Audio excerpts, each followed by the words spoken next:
So the data shows a clear upward trend. We are providing an update on the recent incident. The investigation began when 84-year-old Nancy Guthrie vanished from her home in Tucson, Arizona. She was last seen on the evening of January 31st, 2026.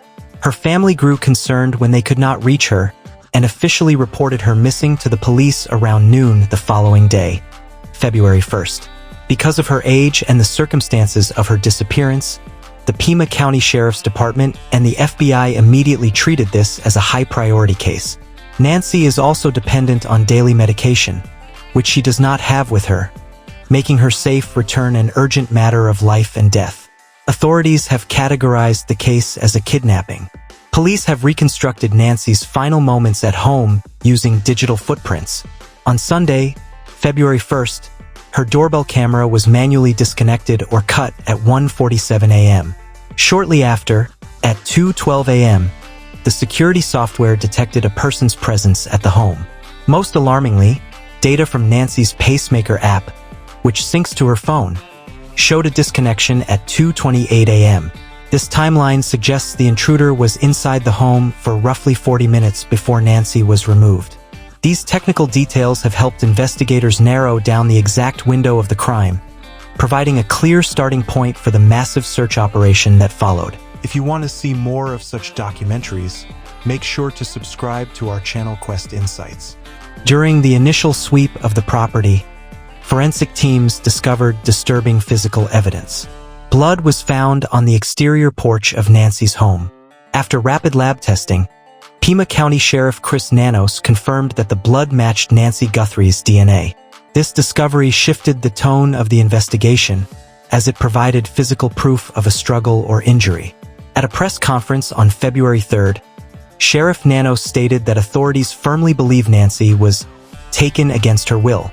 The presence of blood, combined with the forced disconnection of her security and medical devices, confirms a violent abduction.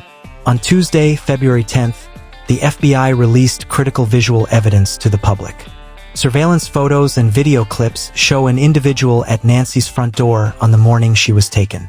The FBI described this person as armed and considered them extremely dangerous. While the person's face was not entirely clear in the initial release, the footage shows them at the door just before the camera system was disabled. Investigators are hoping that someone in the Tucson area will recognize the individual's clothing, gait, or mannerisms. This remains the most significant visual lead the public has been given to help identify a potential kidnapper. Later on Tuesday, February 10th, news broke that a man had been detained in connection with the case. Deputies from the Pima County Sheriff's Department stopped a vehicle south of Tucson and took the driver into custody for questioning. This led to a secondary search of a property in Rio Rico, Arizona. The man, who has since spoken to the media, asked to be identified only as Carlos. His detention created a brief moment of hope that the case might be nearing a resolution. However, after several hours of interrogation and a thorough search of the Rio Rico property, investigators were forced to make a difficult decision regarding his status. By Wednesday, February 11th, CNN, CBS, and the New York Times confirmed that Carlos had been released from police custody.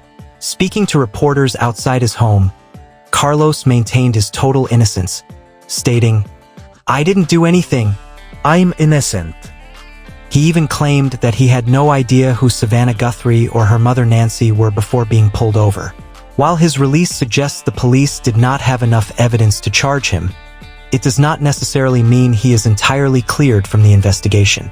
The Sheriff's Department noted that the search of the Rio Rico property is complete, but the broader investigation into Nancy's kidnapping remains ongoing. The case took a dark turn when local TV stations KOLD and KGUN received ransom demands. These notes, which are being analyzed by the FBI, contained specific financial demands. The first deadline passed on February 5th with a demand for $4 million. When that was not met, a second note demanded $6 million to be paid in Bitcoin by 5 p.m. on Monday, February 9th. Bitcoin is often used by kidnappers because it is much harder for traditional banks to track than cash. As of Wednesday, February 11th, both deadlines have passed. It is currently unknown if any payment was made, as the FBI usually keeps such negotiations confidential to protect the victim. Savannah Guthrie has been using her platform to speak directly to her mother's captors. In emotional videos posted to Instagram, she acknowledged the ransom notes and begged for Nancy's safe return. "We received your message and we understand," she stated in a video on February 7th. She emphasized that her mother is very valuable to the family and explicitly told the kidnappers, "We will pay." Savannah's approach has been one of desperate cooperation, hoping that by showing a willingness to meet the financial demands, the kidnappers will be incentivized to keep her mother alive and eventually release her.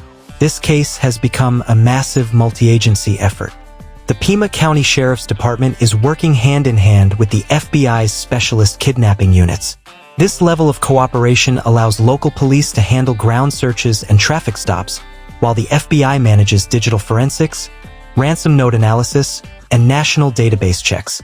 Despite the release of the man in Rio Rico, Sheriff Nanos and his team are still working around the clock.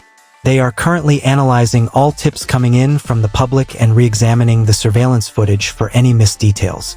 Currently, no other official suspects or persons of interest have been named. The FBI is now offering a $50,000 reward for any information that leads to Nancy's recovery or the arrest of those responsible.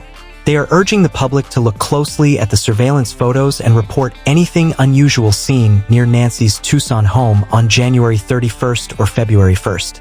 People can provide tips anonymously by calling 1-800-CALL-FBI or the Pima County Sheriff's Office at 520-351-4900. The family remains hopeful, with Savannah writing, "We believe she is still alive. Bring her home." The case remains one of the most high-profile active kidnapping investigations in the country as of February 2026. If you liked our video, make sure subscribe to our channel Quest Insights so you never miss any of our upcoming videos.